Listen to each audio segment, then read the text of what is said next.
Јосип, притисокот пред надпреварите со Татабања повеќе го нема, со тие две победи многу е подобрена и ситуацијата на табелата и сега со едно мало олеснување се гледа на мечот против Гок Гудме. Што се смени од првиот надпревар во Данска, каде што Еврофан Перестер одигра фантастичен надпревар и не остигаше само тој завршен удар?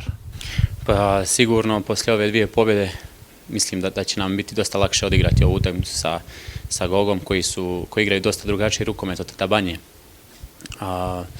Mislim od te prve utakmice da smo proveli dosta više vremena zajedno, upoznali smo se, više smo uigraniji sada, imamo i neke nove igrače, tako da vjerujem da će biti dosta kvalitetniji meč nego što je bio ovaj prvi.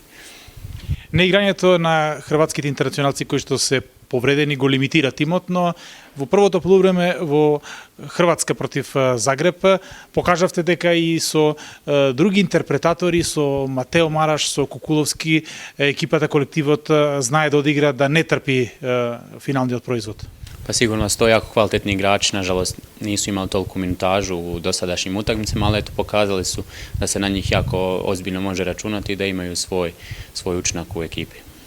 За разлика од првиот надпревар, Мортен Олсен ќе биде во составот на Гок Гудме. Тој е еден одличен ракометар, репрезентативец, светски првак и кој што игра на твојата позиција, имате слични карактеристики. Што носи тој во играта на Гок Гудме?